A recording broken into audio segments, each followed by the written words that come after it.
Welcome back, everybody, to the Book of Enoch series that I've been doing. Had a little bit of a break since the last one. Quite a few things going on in general, and a lack of time, which I spoke about in my Bible series. So we are looking at chapter 5 and chapter 6 of the Book of Enoch. I think this is going to be a bit heavy. Chapter 5 seems to be based on the righteous and the sinners, and if you sin and you have no repentance, then you're done. Which fair enough. The righteous ones are sort of like paving their way to heaven effectively from what is written here. Then chapter 6, we're delving into the Watchers, which I think is where quite a few people show some interest in the whole Book of Enoch side of things. So we're just going to crack on. Chapter 5, a Book of the Words of Righteousness. The Book of the Words of Righteousness, and of the reprimand of the eternal watchers, in accordance with the command of the Holy Great One in that vision I saw in my sleep. Okay, so he's saying that he saw all this in his sleep. It could be one hell of a fever dream, or he's actually been spoken to by God, which, as we've noted previously, Enoch had one of the shortest lives of one of the people around that time, and it was actually noted in Genesis that he walked with God. So we can only assume that fever dream was true. What I will now say with the tongue of flesh and with the breath of my mouth, with the Great One has given to men to converse therewith and understand with the heart. As he has created and given to man the power of understanding, the word of wisdom, so hath he created me also, and given me the power of reprimanding the watchers, the children of heaven.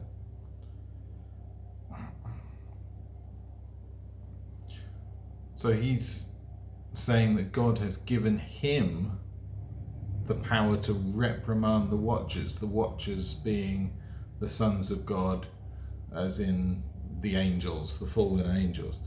So Enoch having the power to reprimand them. I mean, that's significant. I mean, if you're a man and God has given you this right, this power to reprimand angels, I mean, that's something to put on your CV. I wrote out your petition, and in my vision it appeared thus, that your petition will not be granted unto you throughout all the days of eternity, and that judgment has been finally passed upon you. Your petition will not be granted unto you, and from henceforth you shall not ascend into heaven unto all eternity. And in bonds of the earth the decree has gone forth to bind you for all the days of the world. Now that's interesting. So he's saying that they've been bound to the earth. So these fallen angels have been bound to the world for all the days of the world. So there's two ways of looking at this. One, they're still here. Or two, they're not. No, they're either still here as in walking around, or hidden somewhere, or they're buried under something. Now, I'm splitting away a little bit, but it follows the same path. So this is the Watchers. The Watchers human women, Nephilim. Now there was something I saw not that long ago where Hillary Clinton had claimed that they know where the Nephilim are, so where they're buried. I thought that is a big claim, but okay, so all right, so the angels, the watchers, are still here. Maybe they're under something. Maybe they're the mountains that we see. Some of these mountains that you see with looks like faces and what have you. Maybe it's that. Maybe it's not just sort of like a trick of the eye or whatever. Maybe it is something more to it than that. There's people out there. There's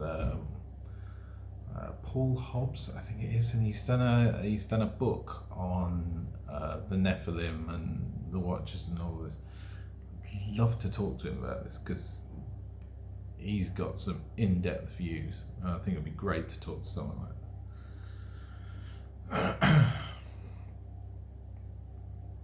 And previously you shall have seen the destruction of your beloved sons, and ye shall have no pleasure in them, but they shall fall before you by the sword.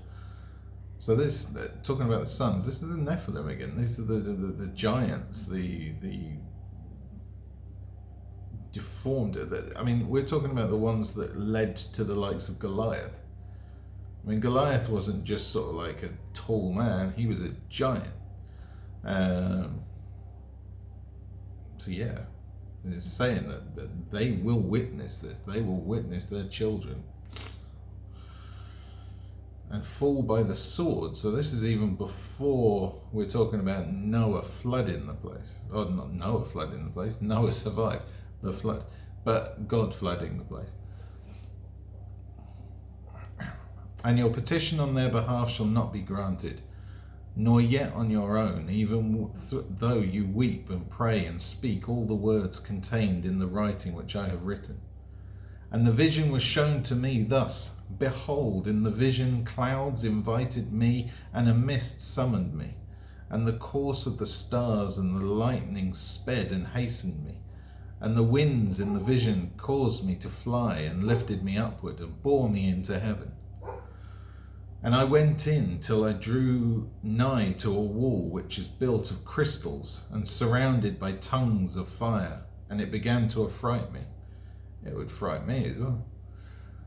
And I went into the tongues of fire, and drew nigh to a large house which was built of crystals, and the walls of the house were like a tessellated floor made of crystals, and its groundwork was of crystal.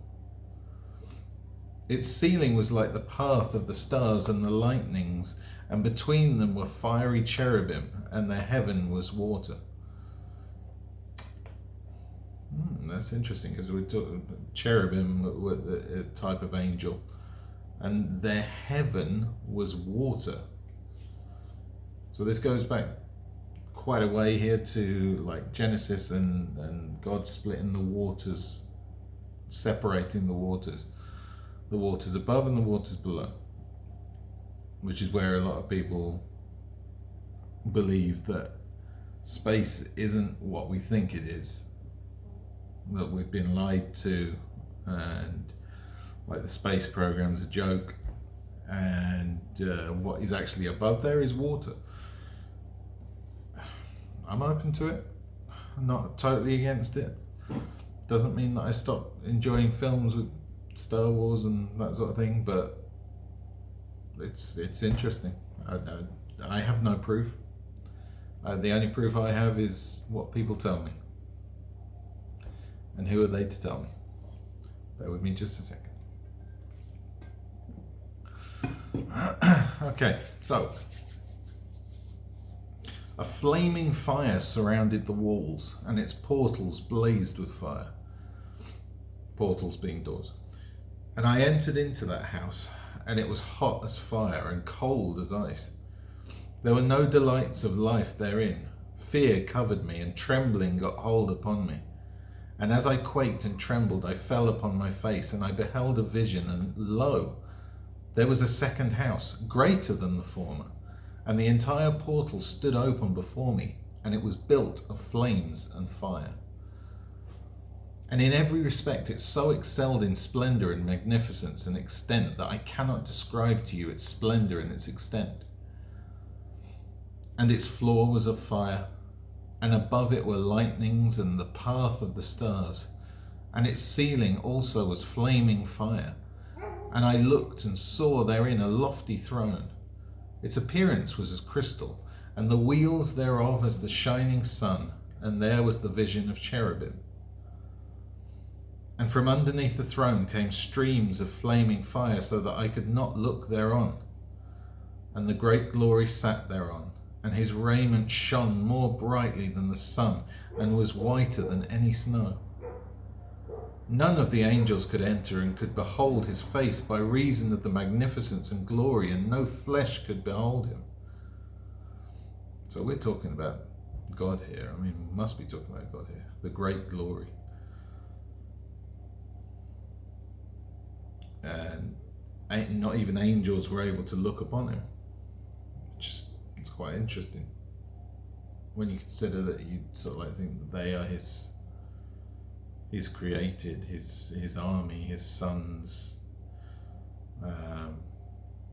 but even they couldn't behold his face.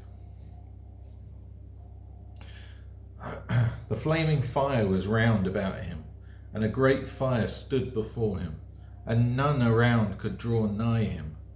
10,000 times 10,000 were before him, yet he needed no counselor. I mean, this is a very interesting vision. I mean, when you consider heaven and God, you kind of have an idea in your head. Light, glorious light, and we're always depicted the clouds and what have you. But fire is something relatively related to downstairs. So it's interesting the uses of fire. I mean, this is a vision or a fever dream or something of Enoch. So I don't know. But tens of thousands were before him, yet he needed no counselor. Of course he didn't. He's God. And the most holy ones who were nigh to him did not leave by night nor depart from him. And until then I had been prostrate on my face, trembling.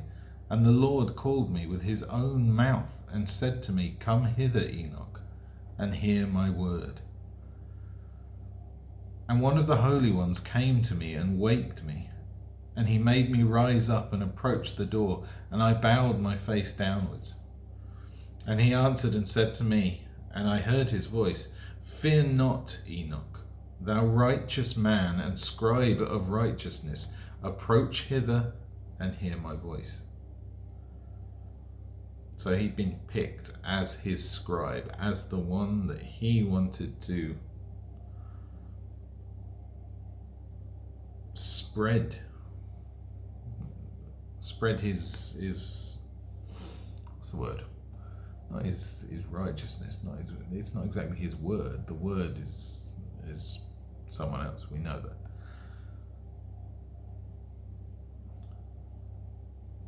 Spread his justice. Not spread his justice.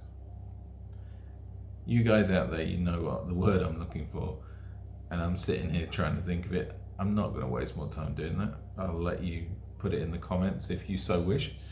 If not, then I'll find it eventually, maybe with a dictionary.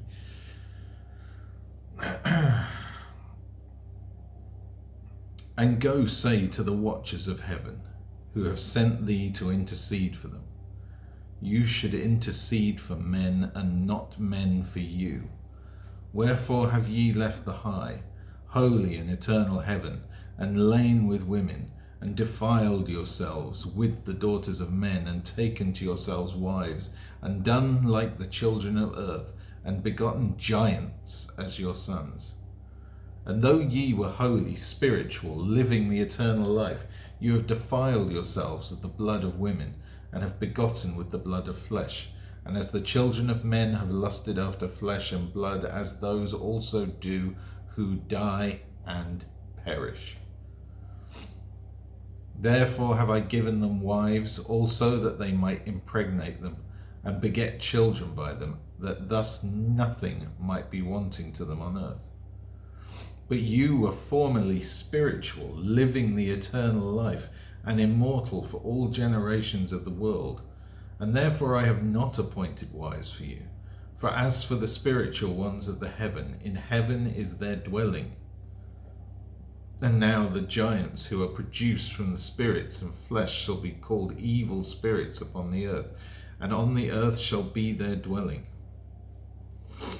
So he's basically saying here to Enoch, go tell them that this is my word.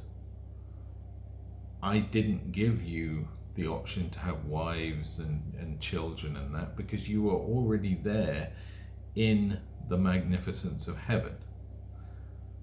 But lust and wanting has overtaken them, and that's led to what is effectively a turning the earth into like a cesspit of wrongness. It should just be people, man, the ones that God gave the earth to. Evil spirits have proceeded from their bodies, because they are born from men, and from the watchers is their beginning and primal origin. They shall be evil spirits on earth, and evil spirits shall they be called. And the spirits of the giants afflict, oppress, destroy, attack, do battle, and work destruction on the earth, and cause trouble. They take no food, but nevertheless hunger and thirst, and cause offences. And these spirits shall rise up against the children of men, and against the women, because they have proceeded from them. From the days of the slaughter and destruction and death of the giants, from the souls of whose flesh the spirits, having gone forth, shall destroy without incurring judgment. Thus shall they destroy until the day of the consummation, the great judgment, in which the age shall be consummated over the watchers and the godless. Yea, shall be wholly consummated. And now as to the watchers who have sent thee to intercede for them, who had been aforetime in heaven, say to them, you have been in heaven, but all the mysteries had not yet been revealed to you, and you knew worthless ones, and these in the hardness of your hearts you have made known to the women. And through these mysteries women and men work much evil on earth. Say to them, therefore, you have no peace. Right, that's quite powerful, that, isn't it? I mean, as well it would be. I mean, God is very upset with his children. You know, he created them, and they've gone against him. But instead of going, it's not just going against him, it's going against him for what could be considered a lesser being. I mean, yes, we are made in God's image. Yes, we're his children. However, we are not in heaven yet. Maybe some of us are. I hope some of us are already there. But you know, we're the flawed ones, and yet holy beings came down and took women for themselves because they wanted it. They saw what man had and they wanted it for themselves. So yeah, powerful one, chapter 4, isn't it? Chapter 4, not chapter 4, chapter 5. I'm skipping back. We're going back in time, back to the future, guys. So, we're going on to chapter 6. I'm doing the Book of Enoch in 2 chapters at a time. It can be heavy, but it's interesting. I think it's interesting. Chapter 6. taken by angels. This is more about the fall of the Watchers. And you'll notice that the Book of Enoch, even though it's separated into chapters, it's a bit all over the place. It's like we've gone from Enoch being the one to tell them off, because they've already done it, and then I think in this chapter it's more about how they got there. So yeah, it's a bit higgledy-piggledy, but that's okay. It's an old book, very old book. And it's been pieced together as best it could. So we will work with it. Okay, so chapter 6, taken by angels. Angels took and brought me to a place in which those who were there were like flaming fire, and when they wished, they appeared as men. Doesn't that sound demonic? Like if they're like flaming fire, and then when they wanted to, they appeared like men. Maybe the evil had already started to go into them. And they brought me to the place of darkness, and to a mountain, the point of whose summit reached to heaven. Yeah, I mean, darkness. Evil definitely took them, the lust and deadly sins and all that. And I saw the places of the luminaries, and the treasuries of the stars and of the thunder, and in the uttermost depths, where were a fiery bow and arrows, and their quiver, and a fiery sword, and all the lightnings.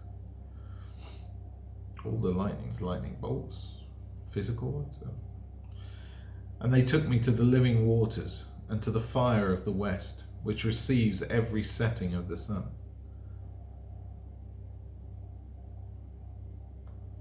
And they took me to the living waters, and to the fire of the west, which receives every setting sun. So how far west did they travel? Obviously, somewhere hot. And I came to a river of fire, in which the fire flows like water and discharges itself into the great sea towards the west. I saw the great rivers, and came to the great river, and to the great darkness, and went to the place where no flesh walks. I saw the mountains of the darkness of winter, and the place whence all the waters of the deep flow. I saw the mouths of all the rivers of the earth, and the mouth of the deep. I saw the treasuries of all the winds. I saw how he had furnished with them the whole creation, and the firm foundations of the earth. And I saw the cornerstone of the earth. I saw the four winds which bear the firmament of the heaven.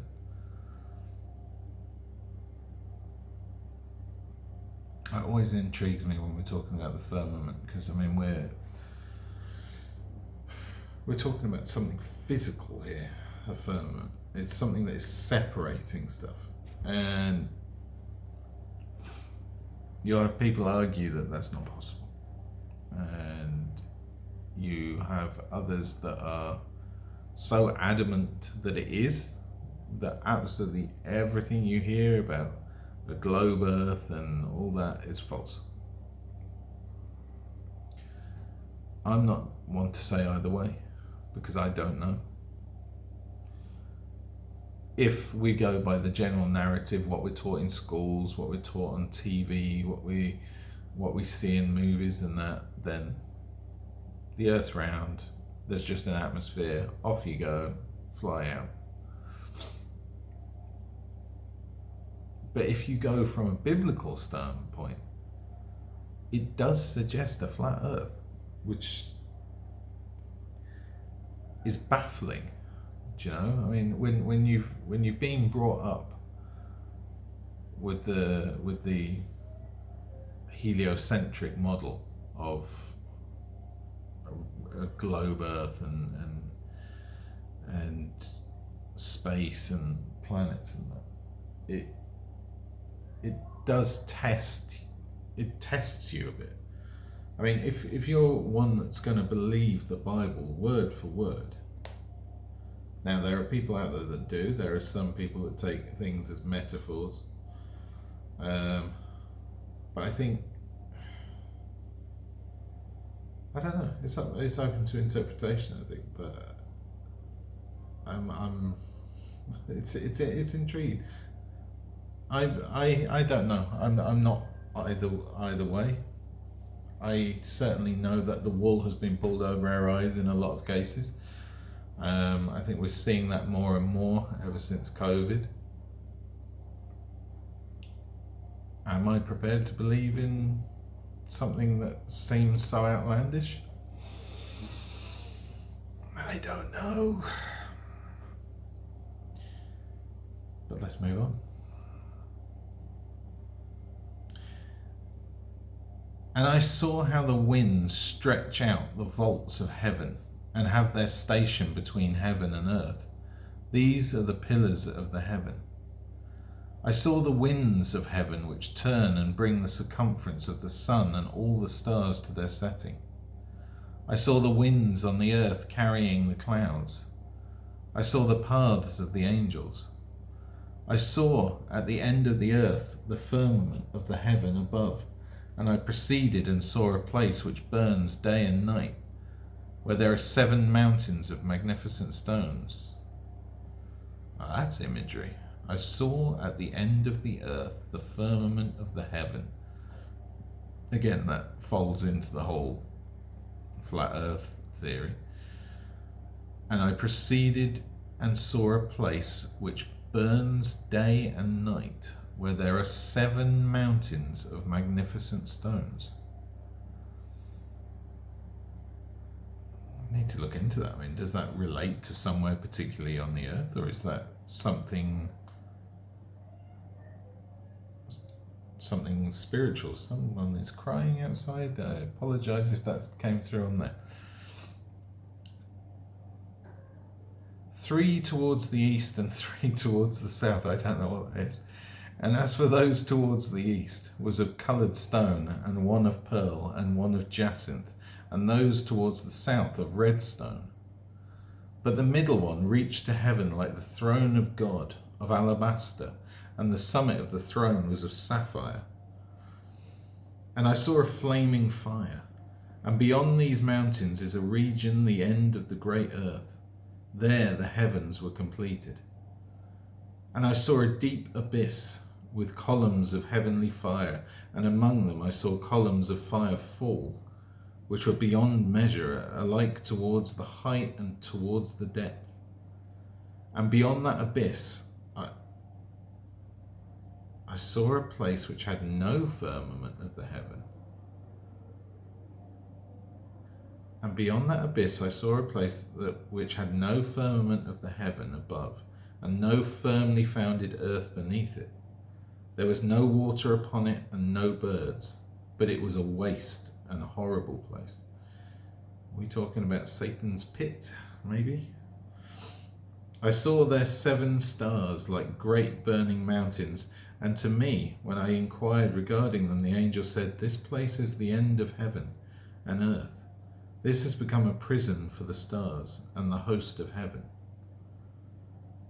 And the stars which roll over the fire are they which have transgressed the commandment of the Lord in the beginning of their rising, because they did not come forth at their appointed times.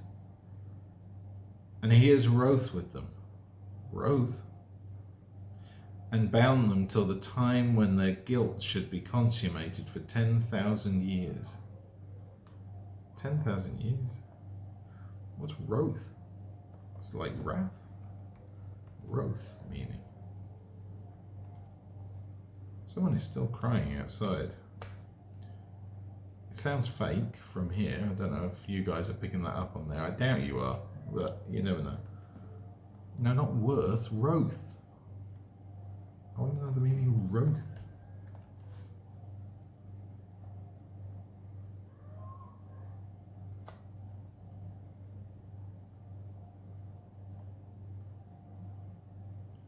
No, it keeps changing it to worth.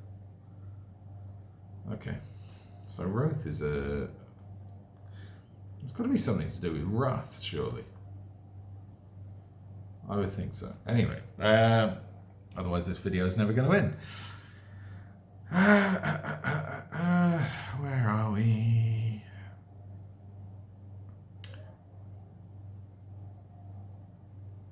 I have totally lost it. Look for wrath. Oh, there we was. And he was wroth with them, and bound them till the time when their guilt should be consummated for 10,000 years.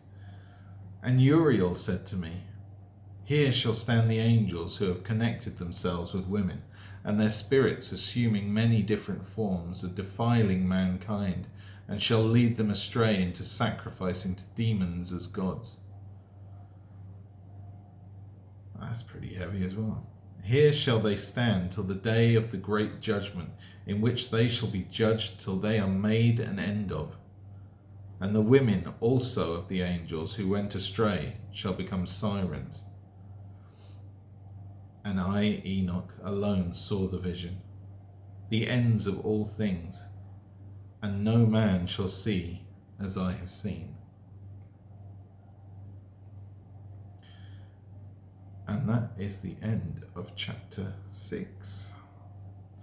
So there's a lot to unpack there. I mean, we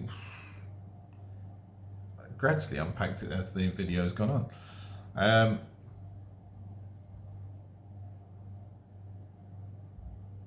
But yeah.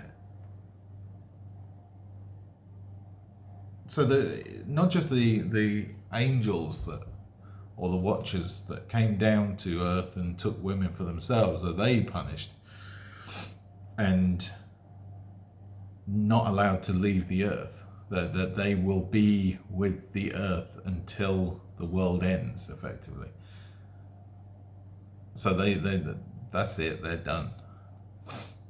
What form they're in now, who knows? As I say, it could be mountains, could be like some of these statues that we think are statues. Maybe they're not. Maybe they're something else.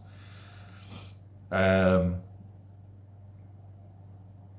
not only them, the women as well. The women that went with angels, they are equally punished by the angels taking them.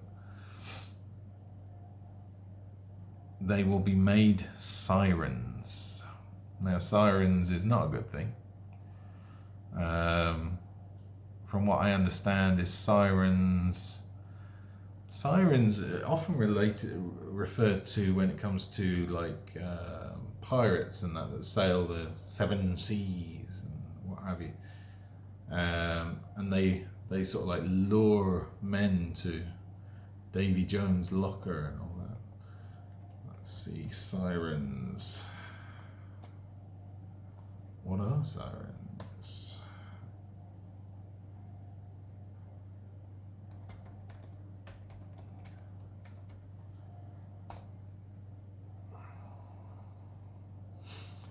It's probably a bad thing to search. What are sirens? It's probably going to tell me it's the thing that goes like this on top of a police car.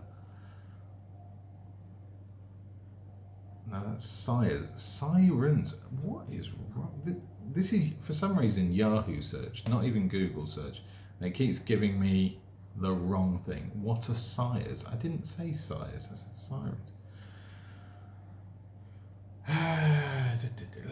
Sirens, creatures, half bird and half woman, who lured sailors by the sweetness of their song. In Greek mythology, sirens are female human-like beings with alluring voices. They appear in a scene in the Odyssey in which Odysseus saves his crew's lives. So, we have sirens appearing in Greek mythology, and now Greek mythology dates back a long way. So if we have the Book of Enoch here that's talking about the women that slept with angels turning into sirens, it's just there's something to it. I mean, we hear the word mythology and it's like, it's just fake, it's made up. It's a myth. But you've got to understand, like, to the Greeks, to ancient Greeks, this wasn't mythology, this was history. So usually where there's smoke, there's fire. I think. I mean, it's interesting. When you break it down and you listen to it, a lot of people are going to be like, "This is so far fetched. It's ridiculous. Don't talk silly. There's no such thing." Based on our understanding now, yeah, no such thing. But we were not there. We only have books and documentation and what have you to base this on. And a lot of history was lost from the fire in Alexandria when the library was destroyed.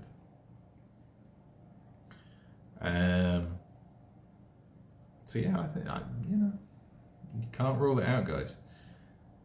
Some of you will. Some of you will be like, "Nah, I'm not going to believe any of that." But I think it could be true.